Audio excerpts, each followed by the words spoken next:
जैन साथियों, मैं आपका दोस्त उमाशंकर पंचौली। स्वागत है आप सबका साहित्य शिक्षण क्लासेस के यूट्यूब चैनल पर। हम बात कर रहे थे आचार्य रामचंद्र शुक्ल वाली सीरीज़ में आदिकाल के बारे में, और आदिकाल के जो प्रकरण की बात कर रहे थे। तो हमारा चल रहा था वीर गाथा काल और देश भाषा काव्य, तीसरा प्रकरण चल रहा था आदिकाल का। उसमें हमने बात की थी कुछ अति महत्वपूर्ण तथ्यों के बारे में, और हम आ गए थे चंद्रप्रदाय तक। तो आज चंद्रप्रदाय से संबंधित कुछ महत्वपूर्ण तथ्य हैं, उनके बारे में बात करेंगे। और उसके बाद बात करेंगे अपन जो प्रकरण 4 है फुटकल रचना, जिसमें विद्यापति और खुसरो उनके बारे में। तो हमारा जो प्रकरण चल रहा है प्रकरण 3 चल रहा है वीर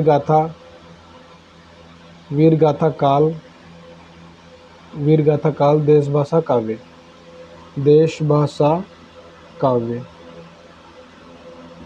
ये हमारा तीसरा प्रकरण चल रहा है। और उसके बाद चौथा जो प्रकरण है उसमें है विद्यापति और अमीर खुसरो फुटकल रचना है। उसमें हम बात कर रहे हैं चंद्रप्रदाय के बारे में। आ गए थे वहाँ तक पढ़ते चंद्रप्रदाय। अब चंद्रप्रदाय के बारे में आचार्य रामचंद्र शुक्ल ने क्या क्या महत्वपूर्ण बातें कही है, क्या क्या महत्वपूर्ण कथन कहे हैं, उनके बारे में बात कर लेते हैं। सबसे पहली बात हुई चंद्रप्रदाय जो थे पृथ्वीराज जो चौहान थे उनके मित्र सखा थे। इसके बारे में मैं बता चुका हूँ, आपको लिखवा चुका हूँ। फिर भी वहीं शुरू करते हैं अपन। तो यहाँ शुरू करते हैं। ये महाराज चंद्रप्रदाय जो थे, ये महाराज पृथ्वीराज चंद्रप्रदाय, ये महाराज पृथ्वीराज के राजकवि ही नहीं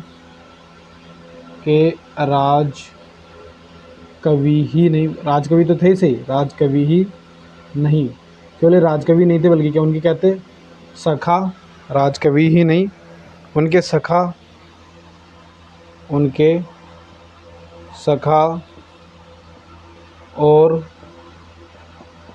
सखा और सामंत भी थे,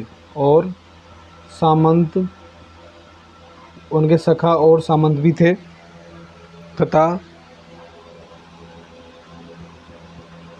षड्भाषा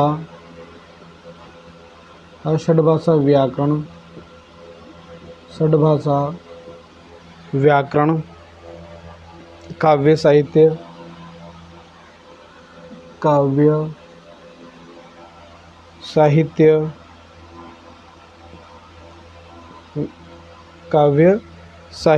छंद शास्त्र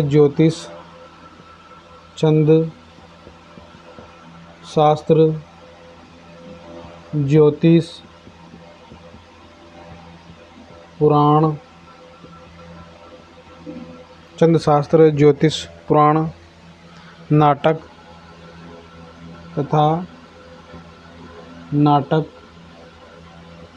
अनेक विधाओं में पारंगत थे। अनेक विधाओं में पारंगत थे। इन्हें जालंधरी देवी का इष्ट था।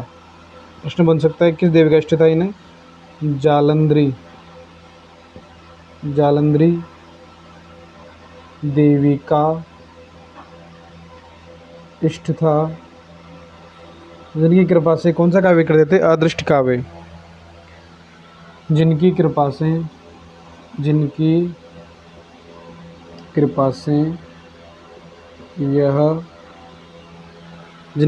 से यह अदृष्ट काव्य कर सकते थे। यहाँ तक हम बात कर चुके हैं। यह महाराज पृथ्वीराज के राजकवि नहीं, उनके सखा भी थे, सामंत भी थे, और षड्भाषा व्याकरण काव्य साहित्य छंद शास्त्र ज्योतिष पुराण तथा नाटक अनेक विधाओं में पारंगत थे। इन्हें जालंधरी देवी का इष्ट था, जिनकी कृपा से ये अदृष्ट काव्य भी कर सकते थे। बात करते हैं अगले महत्वपूर्ण कथन की। तो उस पृथ्वीराज जो चंद्रप्रदाय, ये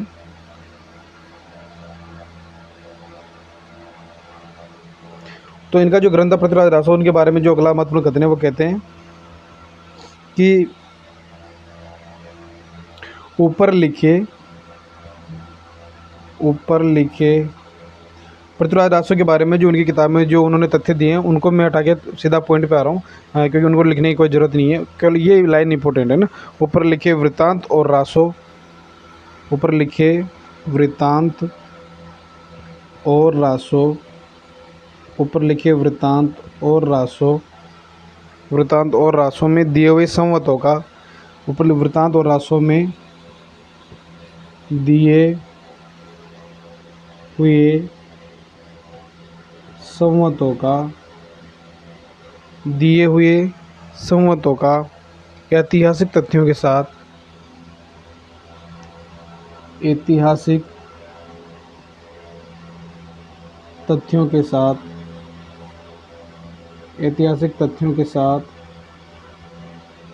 ऐतिहासिक तथ्यों के साथ बिल्कुल मेल न खाने, बिल्कुल मेल न खाने, बिल्कुल मेल न खाने के कारण अनेक विद्वानों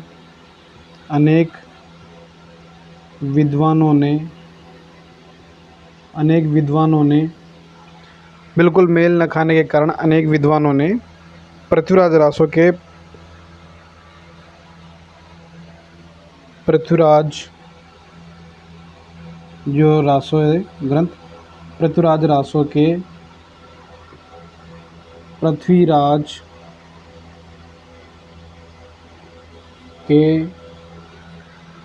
रासो के पृथ्वीराज के समसामयिक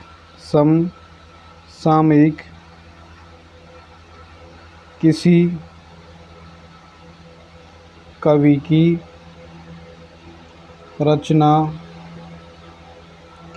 की रचना होने में पूरा संदेह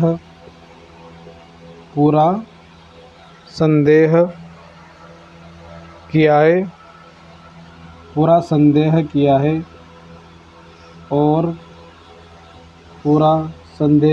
और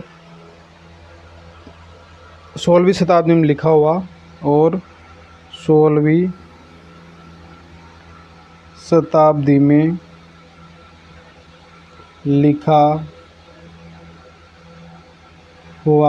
शताब्दी में लिखा हुआ एक जाली ग्रंथ ठहराया है, एक जाली ग्रंथ ठहराया है। इन्होंने जाली ग्रंथ ठहराया आचार्य शुक्ल ने। अब ये कथन किस लिए क्यों इम्पोर्टेंट है? क्योंकि इन्होंने पृथ्वीराज रासो को जो है एक जाली ग्रंथ कहा है, आचार्य रामचंद्र शुक्ल ने। क्यों कहा है? क्योंकि जो वृत्तांत मतलब जो रासो में जो संवाद दिए गए हैं और जो घटनाएं घटित हुई है, जो ऐतिहासिक तथ्य हैं, उनके साथ बिल्कुल मेल नहीं खाते हैं। क्यों?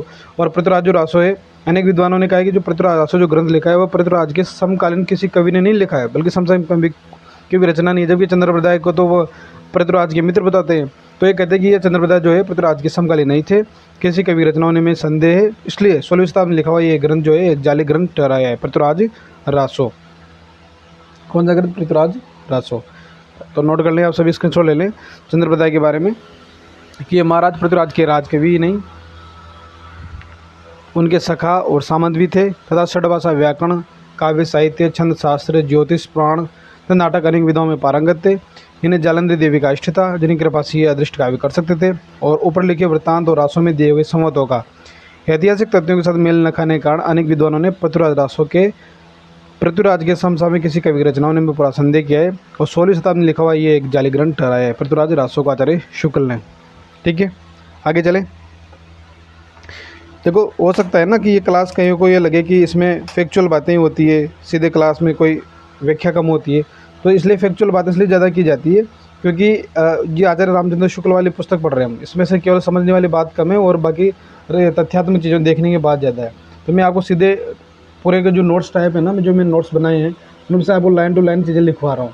अब ये कि पूरी अगर इनकी व्याख्या करेंगे, एक एक चीज़ इनको करेंगे तो बहुत लंबी क्लास हो जाएगी। जो अति महत्वपूर्ण चीज़ें वो तो अपन क्लास के साथ जो आचार्य अपने जो शुक्ल दूसरी क्लास चल रही है आदिकाल भक्ति काल की, उनके साथ डिस्कस कर ही रहे हैं जो अन्य चीज़ें हैं। तो लेकिन कुछ चीज़ें ऐसी है जो आचार्य रामचंद्र शुक्ल की टीजीटी पीजीटी के हिसाब से, नेट के हिसाब से अति इम्पोर्टेंट है। तो उनके लिए हम बातें इसमें एक्स्ट्रा कर रहे हैं क्योंकि यहाँ से प्रश्न बनने की संभावना बहुत ज़्यादा रहती है और टू द पॉइंट चल रहा है। क्योंकि अगर ज़्यादा व्याख्या के समेत बात करेंगे तो बहुत सारा मैटर जो है वो छूट जाएगा।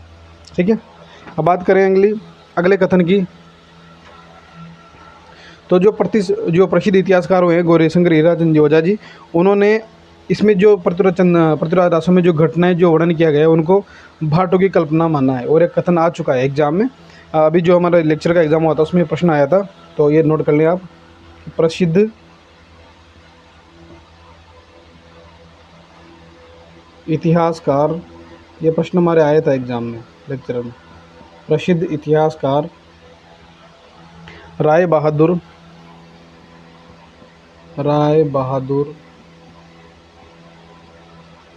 पंडित। और किसी भी किताब में ये प्रश्न नहीं मिलेंगे। ये जो प्रश्न जो आचार्य रामचंद्र शुक्ल जी की सीरीज में जो तथ्य दे रखे हैं वह बहुत सारे जो नई अभी कंपटीशन के हिसाब से बुक आती है उनमें नहीं है, जो आचार्य रामचंद्र शुक्ल से किताब में है, और यहीं से प्रश्न उठाए जाते हैं अधिकांश प्रश्न।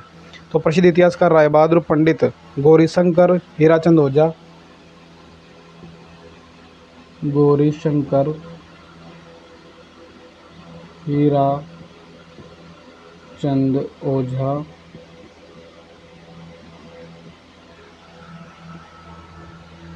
ने रासो में वर्णित घटनाओं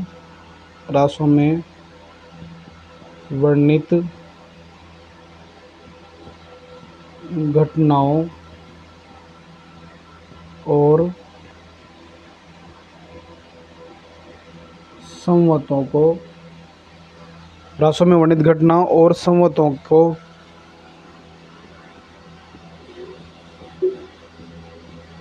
बिल्कुल भाटों की कल्पना मानते हैं। बिल्कुल किसकी कल्पना मानते हैं? बिल्कुल भाटों की कल्पना मानते हैं। तो प्रसिद्ध इतिहासकार हुए हैं राय बहादुर पंडित, गौरीशंकर हीराचंद ओझा जी ने रासो में जो घटनाएं और जो संवत का उल्लेख किया है वह केवल भाटों की कल्पना मानते हैं। इस हिसाब से वो जाली ग्रंथ ठहराए आचार्य रामचंद्र शुक्ल ने। तो पृथ्वीराज रासो के बारे में फिर आचार्य रामचंद्र शुक्ल कहते हैं कि पृथ्वीराज रासो, इसके बारे में कहते हैं कि इस संबंध में इसके अतिरिक्त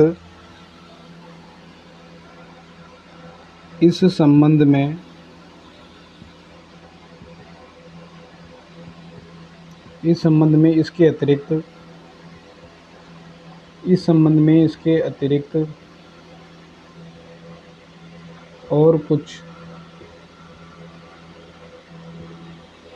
कहने की इस संबंध में इसके अतिरिक्त और कुछ कहने की जगह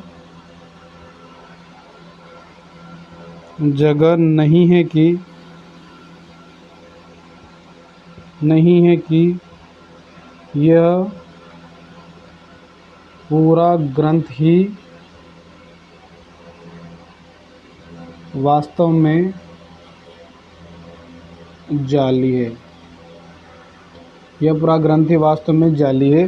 तो पृथ्वीराज रासो के बारे में यह कथन आचार्य रामचंद्र शुक्ल कहते हैं कि संबंध में इसके अतिरिक्त और कुछ कहने की जगह नहीं है कि यह पूरा ग्रंथ ही वास्तव में जाली है। अब बात करते हैं दूसरे महत्वपूर्ण कथन के बारे में, इनकी भाषा को लेकर बात करते हैं। आचार्य रामचंद्र शुक्ल पृथ्वीराज जो रासो ग्रंथ है उसकी भाषा के संबंध में बात करते हैं। पृथ्वीराज रासो, इसकी भाषा को लेकर वो कहते हैं कि भाषा की कसौटी पर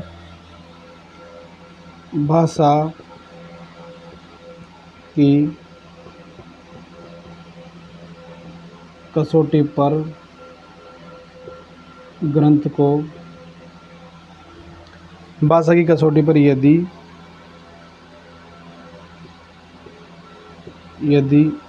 ग्रंथ को कसते हैं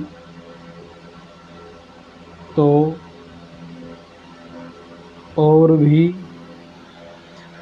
भी निराश होना पड़ता है। निराश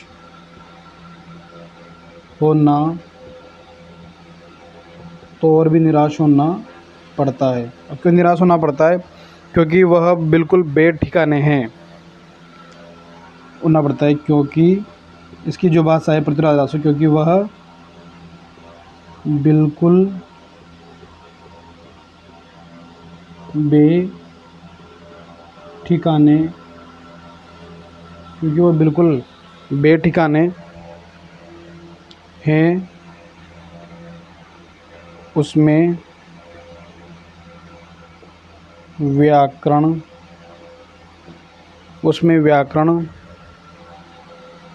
आदि की कोई व्यवस्था नहीं है। ठीक है। भाषा की कसौटी पर यदि ग्रंथ को कसते हैं तो और भी निराश होना पड़ता है, क्योंकि वो बिल्कुल बेठिकाने हैं, उसमें व्याकरण आदि की कोई व्यवस्था नहीं है। स्क्रीनशॉट ले लो आप। तो एक तो पंडित शंकर जो गौरी शंकर ओझा जी वो कहते हैं कि इसमें वर्णित घटनाएं और संबंधों को बिल्कुल बाटो कल्पना मानते हैं ओझा जी। यह प्रश्न आया हुआ है और प्रश्न इस तरह आया था कि कौन सा जो इतिहासकार है, कौन सा विद्वान है, वह पृथ्वीराज रासो में वर्णित घटनाओं संबंधों को बिल्कुल बाटो कल्पना मानता है, तो मानते हैं गौरीशंकर हीराचंद ओझा। यह अति महत्वपूर्ण कथन है। बात करें पृथ्वीराज रासो के बारे में, तो इसके जाली ग्रंथ जो ठहराते हैं वो आचार्य शुक्ल ठहराते हैं। तो कथन में पूछा गया इस संबंध में इसके अतिरिक्त और कुछ कहने की जगह नहीं है कि यह ग्रंथ पूरा ग्रंथ ही वास्तव में जाली है। और भाषा के लिए भी ये प्रश्न आया हुआ है। प्रश्न इस तरह भी आ सकता है कि भाषा की कसौटी पर यदि ग्रंथ को कसते हैं तो और भी निराश होना पड़ता है, क्योंकि वह बिल्कुल बेठिकाना है, उसमें व्याकरण आदि की कोई व्यवस्था नहीं है। 4 ऑप्शन दे सकते हो। ये कथन किस ग्रंथ के बारे में, पृथ्वीराज रासो के बारे में, विशल देव रासो के बारे में, या फिर और 2-3 ऑप्शन देगा और इनमें से कोई नहीं इस तरह दे सकता है। तो आपको ये भी याद रखना है कि पृथ्वीराज रासो के बारे में, और यह कथन किसका है, आचार्य रामचंद्र शुक्ल का, ये भी आपको याद रखना है। ठीक है। बात करते हैं और शेष अति महत्वपूर्ण कथनों की। आपने स्क्रीनशॉट ले लिया होगा।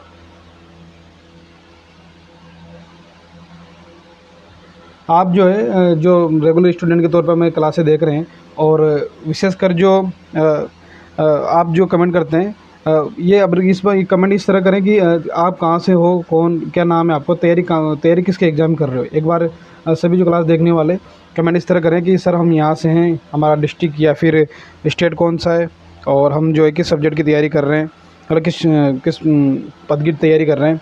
भाई लेक्चरिंग कर रहे हो, सिंगल कर रहे हो, या फिर टीजीटी पीजीटी कर रहे हो, और आप किसकी तैयारी कर रहे हो, इसके आपको एक कमेंट सेक्शन में ज़रूर बताएं, ताकि मुझे पता चले कि यहाँ इतने स्टूडेंट है वो इस तरह के एग्ज़ाम की तैयारी, अपना नाम और डिस्ट्रिक्ट और किसकी तैयारी कर रहे हो। ठीक है। और लास्ट कथन है आज का इसके बारे में। फिर उसके बाद जो है जो अगला जो टॉपिक है प्रकरण 4 है, वो है फुटकल रचना, जिसमें वीर अमीर खुसरो और विद्यापति के बारे में बात करेंगे। तो एक ही इसमें जो है इसके बारे में और कहा गया, एक कथन लास्ट है इस प्रकरण 4 का, कि इस दशा में भाटों के इस वागजाल के बीच, इस दशा में भाटों के इस वागजाल के बीच, इस वागजाल के बीच कहाँ पर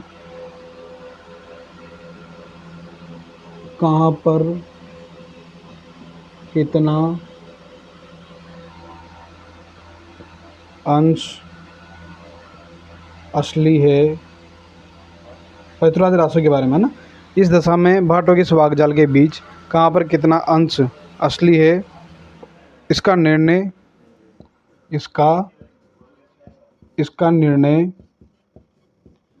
इसका जो निर्णय है, इसका निर्णय असंभव होने के कारण, असंभव होने के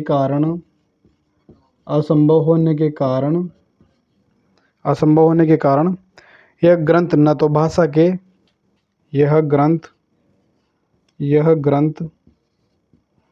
न तो भाषा के, यह ग्रंथ न तो भाषा के इतिहास के,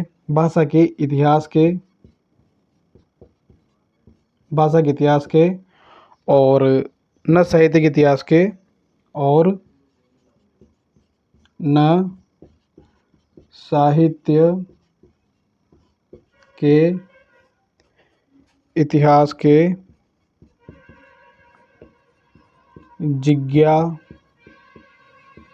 जिज्ञासुओं के काम का है। ठीक है। जिज्ञासुओं के काम का है ना, इतिहास के जिज्ञासुओं के काम का है। ठीक है। आज क्लास इतनी, आप रिवीजन करते हुए चलें और नोट्स बना रहे हैं। साथ के साथ मैंने जो कहा आपसे कि कमेंट में बताएं कि सर हम वहाँ के हैं, इस डिस्ट्रिक्ट के या इस स्टेट के हैं, उस एग्ज़ाम की तैयारी कर रहे हैं। कमेंट सेक्शन में ज़रूर बताएं और अच्छे से तैयारी करें, रिवीजन करें। आज क्लास में इतना ही। जय हिंद, जय भारत।